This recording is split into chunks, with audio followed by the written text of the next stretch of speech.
दोस्तों, स्वागत है हमारे यूट्यूब चैनल समृद्धि में। दोस्तों, आज मैं आप लोगों को बता दूं कि वट सावित्री व्रत कब है। तो आप लोग कन्फ्यूजन में होंगे कि 18 को है या 19 को है। तो सबसे पहले मैं पहले ही आप लोग को बताई थी कि जब मेरा वीडियो देखना शुरू करेंगे तो आप लोग को यदि अपने पंचांग के अनुसार दिन महीना याद होगा तो आप लोग जानते होंगे कि ज्येष्ठ मास के कृष्ण पक्ष के अमावस्या के दिन मनाया जाता है। कृष्ण पक्ष में अमावस्या के दिन वट सावित्री व्रत का उपवास किया जाता है। तो ये व्रत आप लोग जानते ही होंगे कि पति के लिए है, पति की लंबी आयु के लिए, हर दुख संकट से बचाने के लिए है। तो ये व्रत आप लोग 19 मई को करेंगे। अब मैं आप लोग को बता दूं किसको करना चाहिए, किसको नहीं करना चाहिए, पूजा सामग्री क्या होगी, पूजा विधि क्या होगी, तो ये सब मैं आप लोगों को इस वीडियो में बता रही हूँ। वीडियो अच्छी लगी तो एक लाइक कीजिएगा, चैनल को साथ साथ सब्सक्राइब कीजिएगा ताकि ऐसे ही नई मैं आप लोग को अच्छी जानकारी देती रहूँ सही। दोस्तों, 19 मई को वट सावित्री व्रत किया जाएगा, लेकिन वो महिलाएं जो पहली बार इसको करना चाहती हैं, सबसे अच्छी बात है वो कर सकती हैं। लेकिन आप लोग एक चीज़ का पता कर लीजिएगा, यदि आप लोग के घर में कोई पहले से व्रत नहीं करता हो तो आप लोग पहले पता कीजिएगा, क्योंकि कुछ लोगों के घरों में नहीं सहता है अमावस्या का व्रत, तो वो लोग नहीं करेंगे। क्योंकि नए कार्य शुरू करने से पहले अपने पूर्वजों से, पुरखों से, दादी माँ जो भी हों उनसे पूछ लेना चाहिए कि ये व्रत हम लोग के घर होता है या अमावस्या का व्रत किया जाता है कि नहीं किया जाता है, तब ये व्रत आप लोग शुरू करें। दूसरी बात कि ये व्रत आप लोग जानते हैं कि सावित्री ने मतलब कि अपने तेज से सत्यवान के प्राण वापस लाई थी, तो इसलिए ये व्रत का और भी महत्व है। अब आप लोग 19 मई को सबसे पहले सुबह उठ करके नहा धो करके जो भी पहले से ही श्रृंगार की सामग्री और कोई भी अपना वस्त्र लाल पीला, इस ऐसे सब पूजा में लाल पीला वस्त्र ही रहे तो अच्छा है। आप लोग लाल पीला वस्त्र पहन लीजिएगा और पूरी श्रृंगार की सामग्री, धूप दीप अगरबत्ती जो भी ये सब पूजा सामग्री में बहुत कुछ तो रहता नहीं है। धूप दीप अगरबत्ती रहता है, एक कलश रहता है मिट्टी का जिसमें जल भरा जाता है। गंगा जल ले लीजिएगा और घर से ही पीतल के एक लोटे में जल भर लीजिएगा।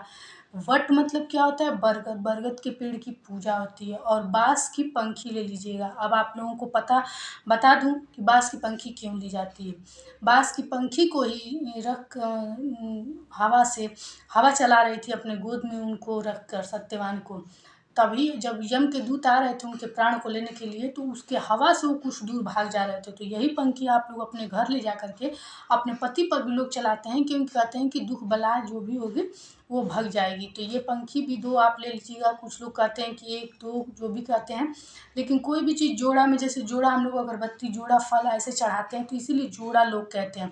तो हो सके तो जोड़ा, नहीं तो नहीं भी मिले आप लोग को तो एक पंखी तो आप लोग ज़रूर ले लीजिएगा। उसके बाद आप यही सब घर से मौसमी फल जैसे लीची, आम वगैरह आप लोग लेकर के घर से जाइएगा। रील और धागा जो कि फेरी लगाने में किया जाता है, तो आप लोग रील लेंगी तो कभी भी ये धागा कटना नहीं चाहिए। कलावा लेंगी तो मजबूत रहता है, क्योंकि 108 बार फेरी लगाने में शायद वो कट जाए तो आप लोग के मन में तरह-तरह के विचार होने लगेंगे। लेकिन कभी भी आप लोग पूजा पाठ कीजिए तो अपनी खुद के गलती पर भी ध्यान दीजिए, सावधानी हो। अब मान लीजिए कोई चीज़ गलती से हो गया तो उसकी तो बात ही दूसरी है, लेकिन पहले आप लोग अपने पूजा पर ध्यान दिया कीजिए। तो इसलिए आप लोग कलावा लीजिएगा ताकि फेरी लगाने में वो कलावा कटे नहीं। पीला सिंदूर ले लीजिएगा, क्योंकि वहाँ एक दूसरे के लोगों को मांग भरना रहता है। और पूजा पाठ में आप लोग को मैं बता दूं कि कितने बार सिंदूर लगाना चाहिए, 5 या 7 बार। 2, 1, 3, 4 ऐसे मत लगाइएगा, कभी भी 5 या 7 बार मांग भरा जाता है। एक दूसरे का भी भरिएगा तो, और वहाँ सिंदूर चढ़ाइएगा भी तो। श्रृंगार की सामग्री थोड़ा-सा ज़्यादा ले लीजिएगा, क्योंकि कुछ श्रृंगार की वस्तुएँ अपने बड़ों को या पंडितों को दान भी दिया जाता है और कुछ उसमें से बचाकर खुद उपयोग भी किया जाता है।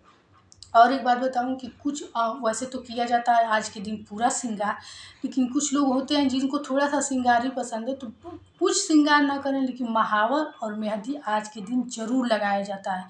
क्योंकि ये हमारे पुरानी प्रथा से, सिंदूर बिंदी तो सब लोग लगाएँगे, लेकिन नए जनरेशन में जो सब नए-नए प्रकार के मेकअप चले हैं, फैशन चले हैं, तो ये सब नहीं। लेकिन मंगलसूत्र आपके घर में छोटा ही होगा, क्योंकि हमारे वीडियो छोटे लोग भी देखते हैं, बड़े लोग भी देखते हैं।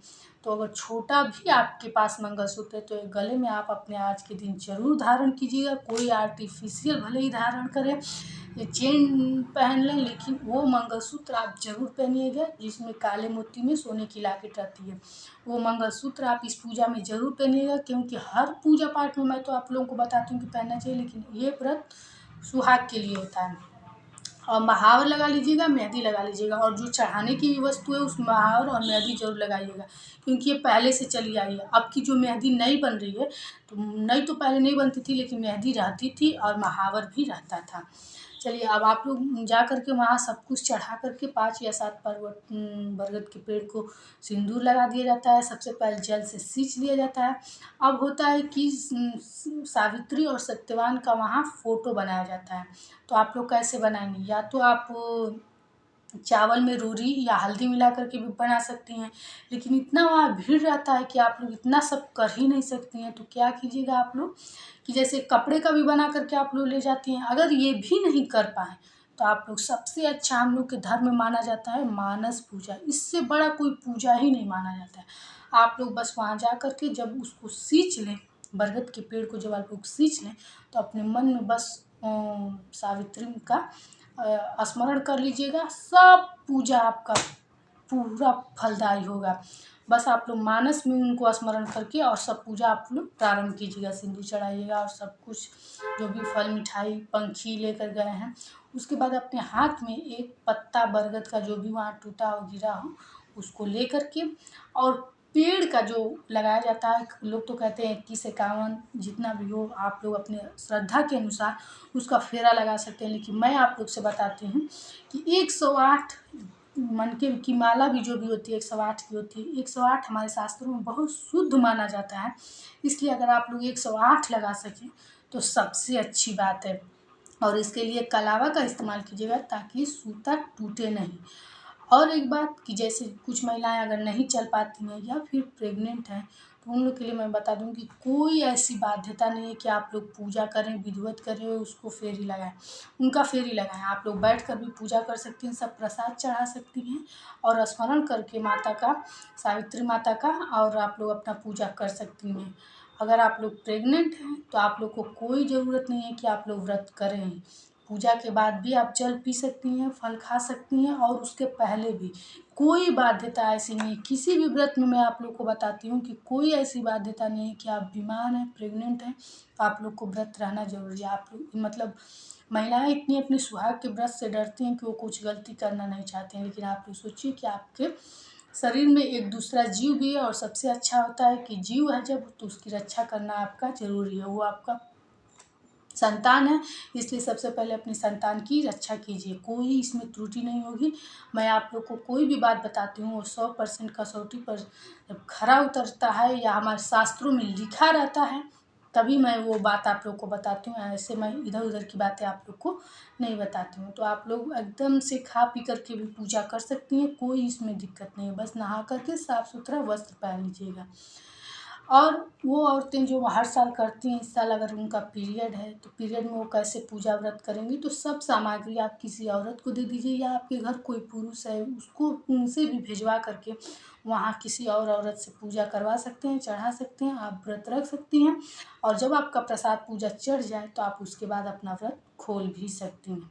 इस प्रकार आप अपना विधिवत पूजा पाठ करके, और देखिए आप लोग यदि चाहती हैं तो पूजा के बाद आप लोग जल भी पी सकती हैं। नमक वाली चीज़ खाती हैं तो नमक वाली कुछ फलाहार भी ले सकती हैं, इसमें कोई कोई परेशानी नहीं। देखिए कोई भी पूजा पाठ में श्रद्धा होना चाहिए, ना कि शरीर टूट जाए और आप भी पूजा भी अच्छे से न कर पाएँ, तो इसमें ऐसी कोई बाध्यता नहीं है। बाकी सबसे अच्छे से आप लोग सब प्रकार से विधि पूर्वक आप लोग पूजा पाठ करके, और एक दिन पहले ही आप लोग को बाल धुल लेना है, क्योंकि आप लोग जानते हैं कि अमावस्या और त्यौहार को कभी भी बाल नहीं धुला जाता है।